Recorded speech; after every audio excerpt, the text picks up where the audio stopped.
Bonjour. Alors, je tiens à vous informer que cette vidéo, il y a eu un petit problème technique. Enfin, un petit, oui, quand même. Le micro n'a pas été correctement configuré à l'ordinateur. Du coup, en fait, il marche pas sur cette vidéo. Donc, ce que vous allez entendre, c'est le son de la caméra. Je suis sincèrement désolée, surtout c'est pour un chit-chat, pas phobie. J'ai essayé de l'arranger au max. J'espère que ça vous dérangera pas. Voilà, enjoy, love you. I think we're good. Hello! Yo, what's up? It's me, the doll beauty! Attendez, il me manque un truc. Attendez, il me manquait mes bracelets et ma montre. Désolée, c'est mon petit côté Wallonia. J'espère que vous allez bien. J'ai vraiment l'impression de lancer un podcast là. Mon podcast Marwa is coming. J'ai mon petit café. Et aujourd'hui, mes chers amis, nous allons chit-chatter. Parce que de 1, ça fait longtemps. De 2, j'ai beaucoup de choses à vous raconter. Parce que ces dernières semaines ont été intense. On va y manquer, c'est tout. J'ai envie de parler, j'ai envie de chiller, j'ai envie de chit-chatter. Let's go. Comme d'habitude, je vous ai demandé sur Instagram de me poser vos petites questions dans la petite Ask Box et je vais y répondre. Il y a beaucoup de sujets différents, donc ça c'est cool, je suis contente. On va évoquer plein de choses, du perso, du pro, de l'avenir, du passé. Asseyez-vous, chillez en ce petit mercredi et let's go.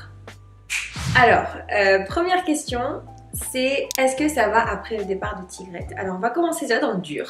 On va taper fort dès le début. Peut-être que vous ne savez pas si vous ne me suivez pas sur les réseaux sociaux, mais il y a je crois un mois, je sais pas trop de me rappeler la date à laquelle elle est partie, mais Tigrette, donc si vous me suivez depuis super longtemps, vous connaissez forcément Tigrette, mon chat. Elle était là dans mes toutes premières vidéos YouTube, c'est mon petit bébé, c'est Tigrette.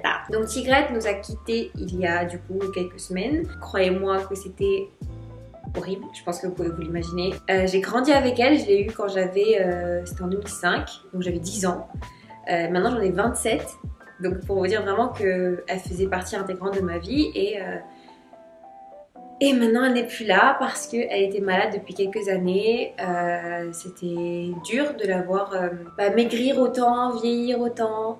Mais je suis tellement contente d'avoir passé toutes ces années avec elle et elle m'a apporté tellement de joie, tellement de bonheur, tellement de griffure. Mais c'était ma petite boule de poil à moi, c'était Tigrette et j'espère que maintenant elle est en paix, elle se repose, elle a moins mal. Et j'ai fait une petite coupure et d'ailleurs merci énormément pour votre soutien parce que franchement vous avez été des parce que vous aussi vous avez grandi avec elle, si vous avez grandi avec moi et oui c'est très dur. Donc c'est aussi pour ça un petit peu que je me suis absentée de YouTube la semaine où je l'ai appris, ce qui est, je pense, normal. Et ensuite, en fait, des déplacements sont arrivés et j'ai plus eu le temps. Donc c'est pour ça que j'ai été absente ces dernières semaines. I'm so sorry.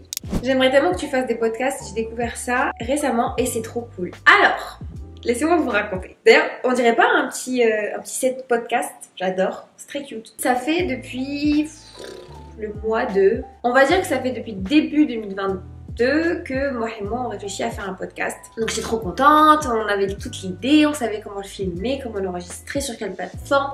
On voulait même faire...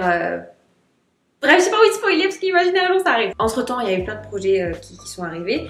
Je passe l'été et là je vois tout le monde sort son podcast. Alors évidemment vous allez me dire bah oui mais enfin...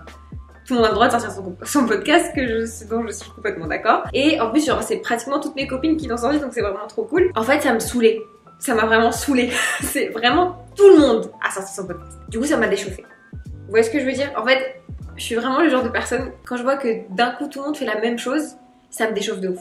Par exemple, je voulais devenir rousse il y a quelques semaines. Et ben quand j'ai vu que tout le monde devenait rousse, bah ça m'a déchauffé. Nul comme manière de penser. Mais ça m'a déchauffé. Parce que franchement j'aime trop ça. J'aimerais bien sortir un podcast mais ça me saoule.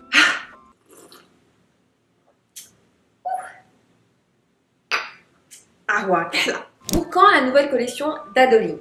Je pense qu'il est temps mes chers amis de parler des sujets qui fâchent. Arrêtez, je vais pleurer. Quand les personnes en physique me posent cette question, j'essaie vraiment d'avoir une attitude très professionnelle, très carrée et très simple. Mais au fond de moi, croyez-moi, que ça bouillonne. Alors, Dadolink, si vous ne savez pas, j'ai une marque de vêtements de prêt-à-porter que j'ai créée en 2021. C'est mon petit bébé. Dadolink, c'est mon bébé, littéralement. Je suis tellement fière de cette marque et des valeurs que j'essaie de transmettre à travers cette marque. Pour moi, les vêtements, ça représente vraiment ta personnalité. Ça affirme un trait de ta personnalité, un trait de caractère. Personnellement, c'est à travers les vêtements que je m'exprime. Je suis pas quelqu'un qui va suivre les tendances, qui va forcément être au goût du jour sur les dernières pièces à avoir de la saison, etc. Moi, ça m'intéresse pas ce genre de mode.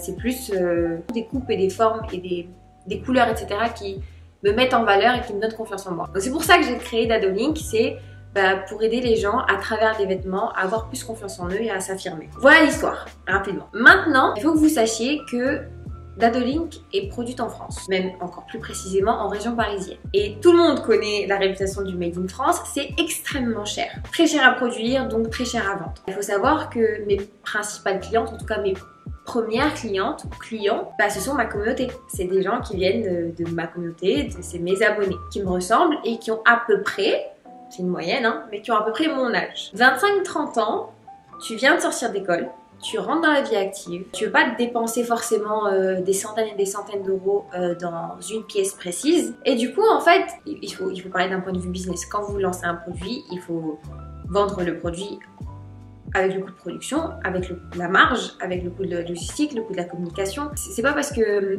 quelque chose vous a coûté 20 € à produire que vous allez le vendre 20 €. C'est pas du business, ça ne sert à rien, ça n'a aucun intérêt. Parce qu'il y a beaucoup de frais annexes qui s'ajoutent à ça à côté du produit. À cause de la guerre en Ukraine, à cause de Covid, à cause de la crise, de l'inflation, etc. Toutes les matières premières, tous secteurs confondus, ont augmenté, dont le textile. Et je me suis retrouvée à devoir payer des pièces beaucoup plus cher que le prix auquel je voulais les vendre. Et j'étais là, attends, on va se poser 30 secondes. Je ne vais pas vendre des vestes à 300 €. Donc j'ai réfléchi à énormément de solutions. Dans mon idéal, c'est de ne plus produire en France. Là, je veux délocaliser toujours en Europe. Je veux pas aller au Bangladesh, je veux pas aller en Chine. Donc ça prendra du temps que ça prendra. Là, dans ma deadline, c'est au printemps. J'aimerais beaucoup le relancer Dadolink. Du coup, 1 an après, non 2 ans après, oh mon Dieu. Toutes les idées, toutes les pièces sont prêtes, toutes les manières de communiquer sont prêtes, tous les mood boards, tout est prêt. C'est la production qui compliquée. Mais là, on arrive à tout. J'ai tout supprimé le site. Je l'ai retravaillé moi-même avec Shopify. Il est trop beau, il est incroyable. Il est dans mes brouillons, là, il dort. Donc ouais, j'ai hâte.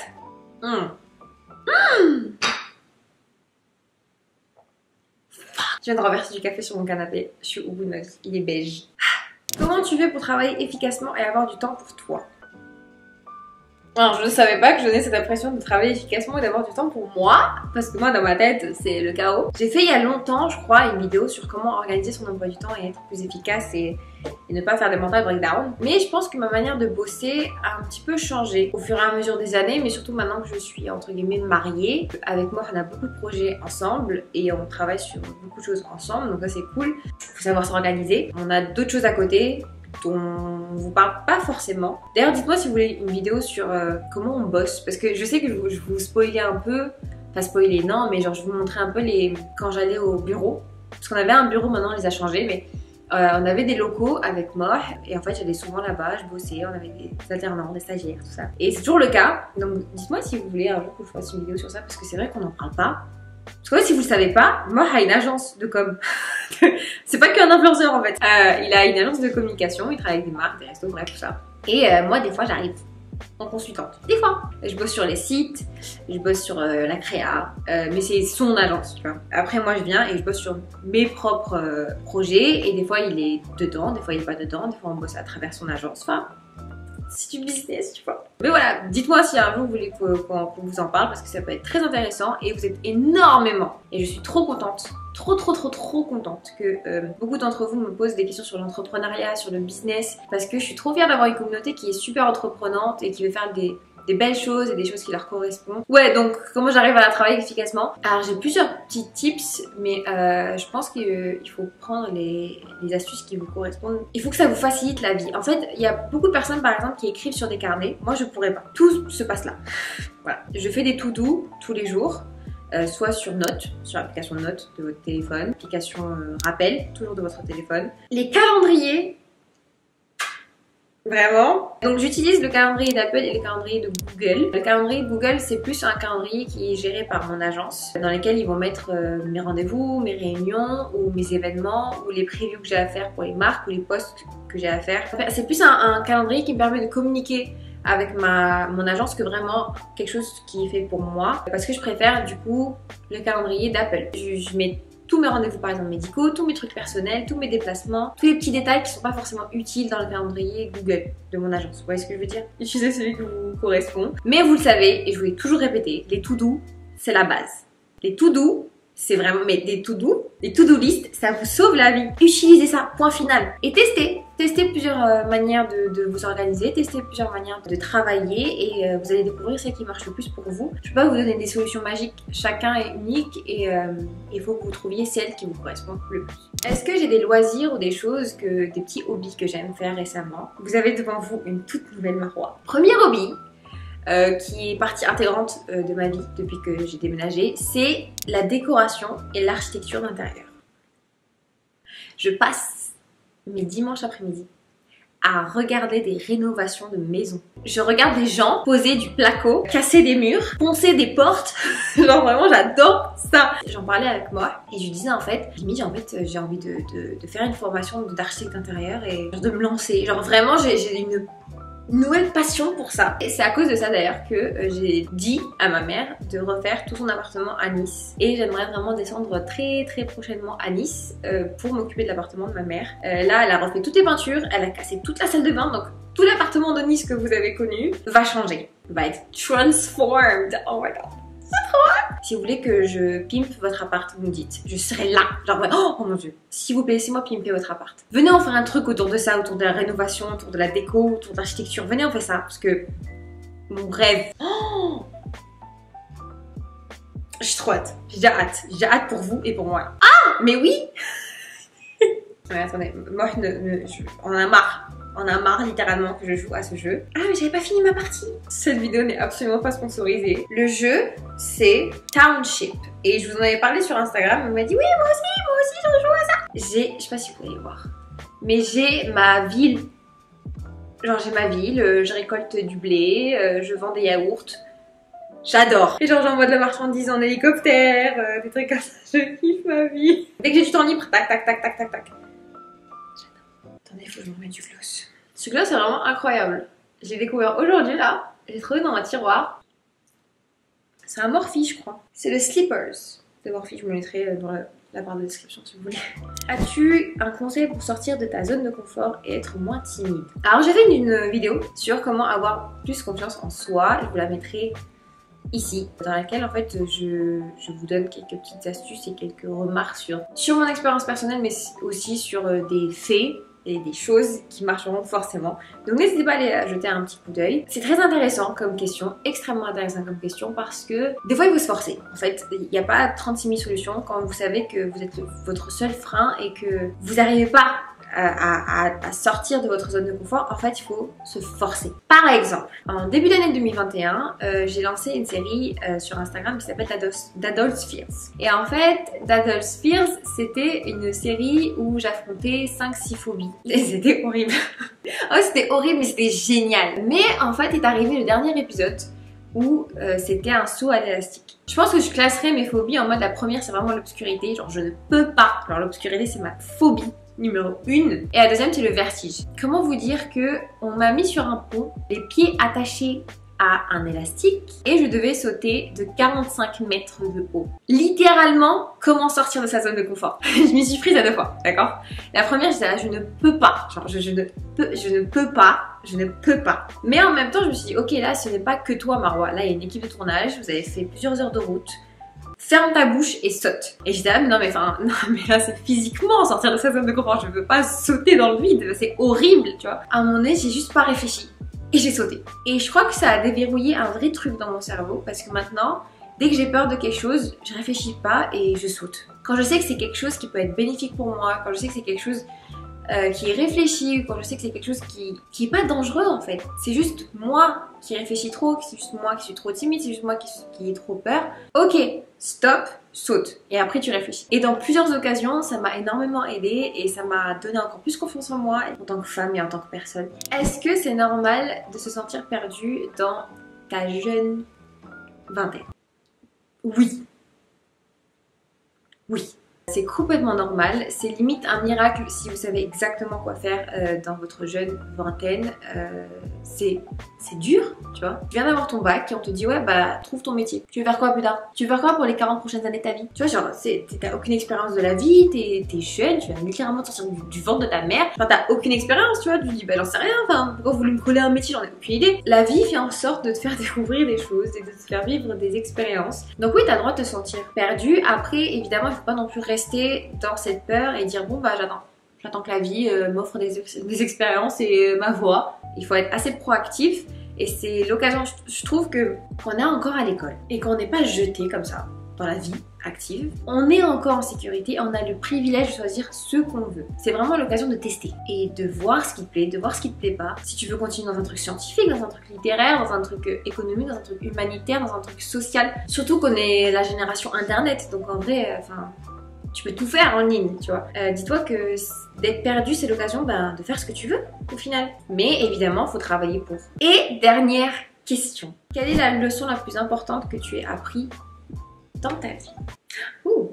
Là, j'ai vraiment envie de vous en dire 3 et vous prenez celle qui résonne le plus en vous. La première, et ça je pense que c'est celle qui m'a le plus marquée dans ma vie, c'est d'être bien entourée. J'ai vraiment compris au fur et à mesure des années que ton entourage était extrêmement important dans n'importe quel plan de ta vie. Et pour moi, qui est quelqu'un d'assez introverti, je sais, personne ne me croit quand je dis ça, quand je me fais des amis, je me fais des vrais amis. C'est mon but en fait. J'ai pas envie d'avoir 600 potes, j'ai pas envie d'être amie avec tout le monde, c'est pas mon but et j'aime pas ça et je trouve pas vraiment de choses vraiment concrètes dans ça. Très important de vous entourer des bonnes personnes qui vous veulent du bien, des personnes qui veulent évoluer et qui peuvent vous rajouter vraiment que du positif dans votre vie. On a le luxe de choisir nos amis. Autant choisir des personnes qui ont des belles valeurs, une belle vision de la vie, ça peut vous rapporter que du positif. Deuxième leçon, c'est de ne pas avoir peur de l'échec, d'agir et de ne pas mettre l'échec dans son équation. Évidemment, toujours un facteur risque à prendre. Il ne faut pas non plus foncer tête baissée. De ne pas agir par peur de l'échec, c'est déjà un échec. Arrêtez de vous questionner. Quand vous vous questionnez 500 fois sur la même chose, ça veut dire que vous voulez la faire. Vous avez juste peur. Donc autant la faire. Point final et on passe à autre chose. Et troisième, profiter de la vie. C'était vraiment une très grande discussion entre moi et moi d'ailleurs cette année. Et je trouve que quand on est jeune, quand on a peu de responsabilités peut-être par rapport à si on avait 40 ans, 50 ans, 60 ans. Faut kiffer. Faut kiffer avant de se trouver une nouvelle excuse. Et arrêter de repousser à plus tard. Parce que je connais tellement de personnes qui disent ouais, j'ai hâte d'être à ma retraite pour profiter.